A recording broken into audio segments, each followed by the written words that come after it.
Olá, eu sou o André e nossa equipe é composta por Elisiane Gomes dos Santos, Paulo David Costa Silva e por mim, Francisco André Souza Rios. Nós vamos falar sobre o capítulo 7, o número semiligado, do livro Como Mentir com Estatística, de Darrell Ruff. Para iniciar nossa apresentação, eu vou falar um pouco sobre o conceito do número semiligado.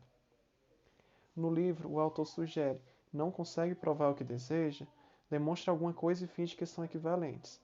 O número semiligado acontece quando, em estatística, não há como provar os valores dos dados de um determinado artigo ou pesquisa e, por consequência, o autor tenta explicar tal negligência, fazendo comparações com outros dados de outros autores, insinuando que são semelhantes. Agora vamos dar alguns exemplos tirados dos livros sobre o uso da ferramenta estatística. Panaceia na cura de resfriado. A questão que o autor aborda é: você não pode provar que sua panaceia cura resfriados. Aí ele nos propõe um truque. Pode publicar, em letras grandes, o relatório de um laboratório reconhecido, segundo o qual meio grama da sua substância foi capaz de matar 31.108 germes em um tubo de ensaio durante 11 segundos. Aí o autor nos propõe a preparação para este truque. Antes de fazer isso, certifique-se que o laboratório seja respeitável ou simplesmente tente um nome que impressione. Fotografe um modelo com estilo de médico, com roupa branca e tudo mais, e ponha a foto dele junto ao relatório. O que podemos tirar de tudo isso? Observar que um antisséptico funciona bem em um tubo de ensaio talvez não tenha um bom desempenho no corpo humano, principalmente depois de ser diluído para que não queime os tecidos da garganta.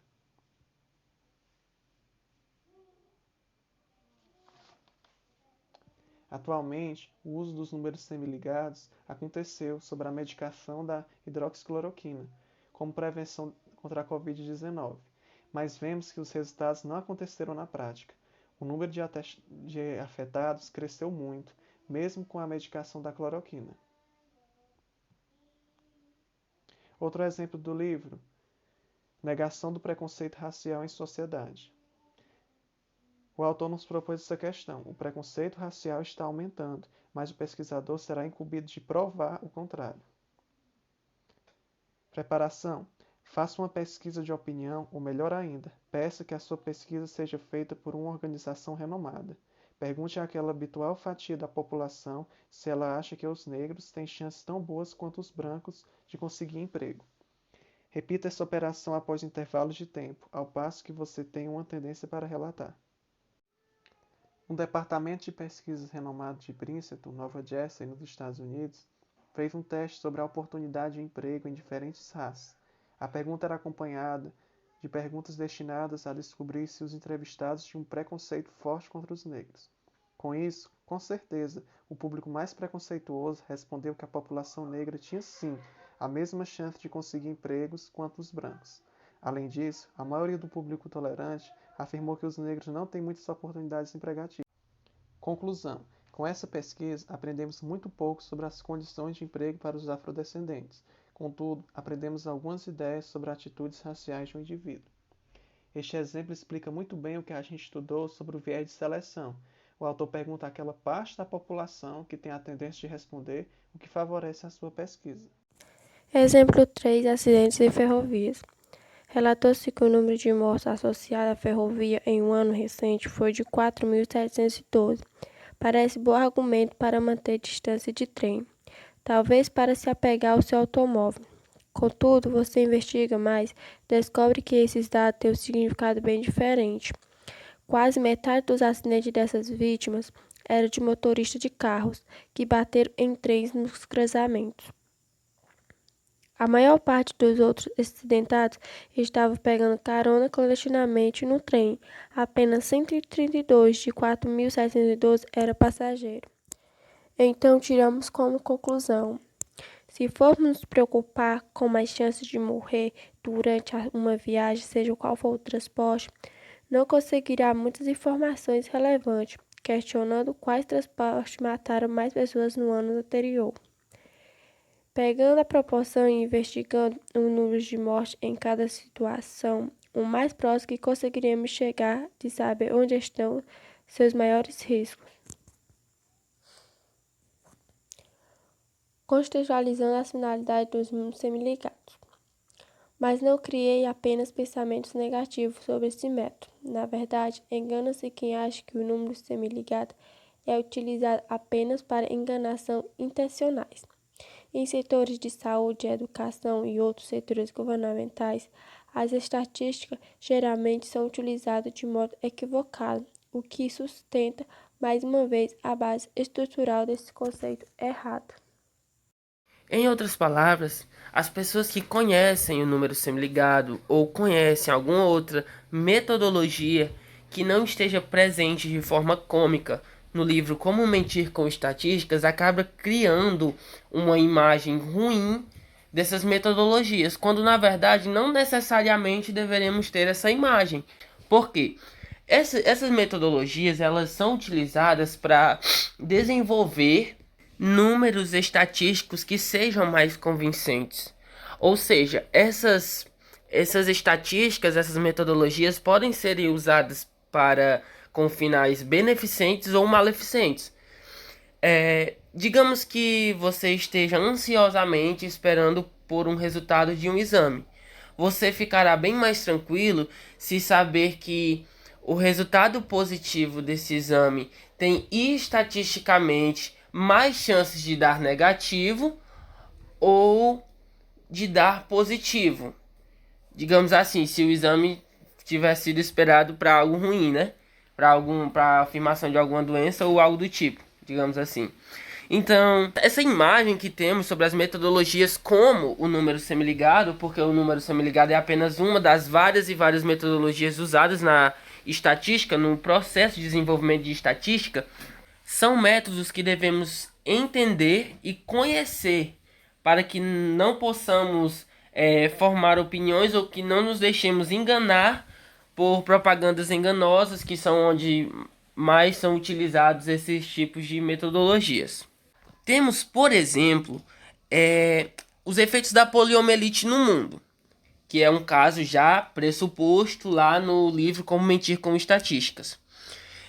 Pode ser que você tenha ouvido falar ou ouvido a notícia desanimadora de que em 1952 foi o pior ano da poliomielite na história da medicina. Essa conclusão se baseou no que parecem ser todas as evidências de que alguém poderia precisar. Houve muitos mais casos relatados naquele ano do que antes. Mas será que nós devemos realmente acreditar que naquele ano aquela doença, a poliomielite, ela tinha uma capacidade viral muito mais contagiosa do que antes? Será que foi realmente só este fator que enfatizou os efeitos da poliomielite, a proliferação da poliomielite durante aquele ano? Então, devemos estudar, devemos olhar, devemos analisar todos os dados para que possamos realmente criar hipóteses, né? E ficarmos convictos de que realmente a poliomielite tem uma potencialidade viral maior naquele ano. Fizemos uma investigação. Visto desse modo, achamos que a poliomielite teve uma potencialidade em seus efeitos como doença contagiosa. Porém, um estudo realizado posteriormente descobriu que naquela época havia muito mais crianças que estavam propícias a desenvolver esta doença do que nos dias atuais. Ou seja, nada se tem a ver com a potencialidade viral, e sim com a baixa imunização corporal existente nas crianças daquela época.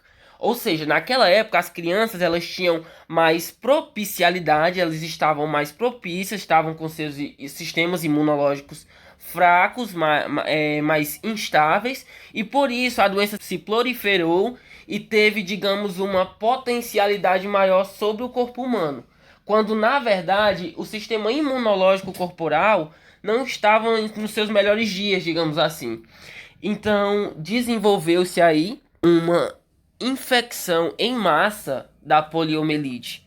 Ou seja, houve muitos mais casos naquele ano do que nos anos anteriores e do que vieram a vir até hoje, do que vieram a ter até hoje, até os dias atuais. Porém, não foi uma potencialidade viral. E sim, naquela época, o sistema imunológico corporal estava mais fragilizado, mais debilitado. Outro exemplo, nos dias atuais, a Itália foi um dos países mais afetados, estatisticamente falando, pelo coronavírus, pois teve quase 80% da sua população afetada, se não mais. Mas será que realmente o coronavírus atacou, se alastrou na Itália dessa forma devastadora? Ou será que foi só a potencialidade viral? Ou será que teve algum outro fator que contribuiu? Bom, hoje em dia, quando vemos de perto a situação desse país, descobrimos alguns fatores que contribuíram para a proliferação do Covid-19. O primeiro é que grande parte das pessoas que habitam naquele país são idosos ou encontram-se em estado de sistema imunológico fragilizado por conta das condições climáticas, digamos assim, as condições do país.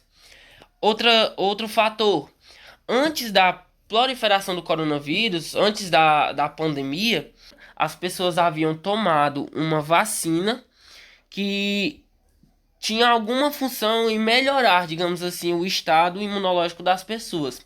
Porém, antes dessa melhora do estado imunológico, teve uma queda da imunidade do corpo. E foi justamente na época em que chegou os casos de coronavírus. Os primeiros casos de coronavírus na Itália. Então, houve uma infecção em massa por conta dessa baixa imunidade geral no povo. Então, quase todas as pessoas acabaram se infectando e sentindo graves problemas por conta dessa vacina tomada anteriormente, desse remédio tomado anteriormente. Então, é importante sempre olharmos, sempre analisarmos todos os fatores que realmente contribuem antes de concretizarmos qualquer hipótese como verdade absoluta, né? Então, isso faz parte do número semiligado, isso faz parte de outras metodologias e estatísticas que são utilizadas até hoje para fins lucrativos. E como o próprio tema propõe, se você não consegue comprovar algo, coloque algo parecido e finja que são equivalentes. Bom, e partindo para a conclusão, deixamos explícito e claro o ensinamento geral desta videoaula. As mentiras utilizadas em processos e estimativas de estatísticas têm uma diferenciação das demais, pois nem todas são intencionais e muitas destas passam despercebidos durante muito tempo e algumas nunca foram descobertas por conta da imprecisão nos cálculos ou das maneiras equivocadas de se fazer os cálculos. Ou seja, durante toda esta videoaula eu poderia ter contado várias mentiras estatísticas para vocês que, por conta de falta de análise dos fatores, vocês simplesmente pegariam essas estatísticas como verdade absoluta. Fica aí mais digamos assim, um ensinamento de que deve-se sim observar o quadro como um todo. Então, obrigado pela atenção. Esperamos que tenhamos suprido a necessidade de ensinamento. Qualquer dúvida pode deixar nos comentários da videoaula e assim que possível nós teremos o maior prazer em responder. Obrigado a todos e bons estudos.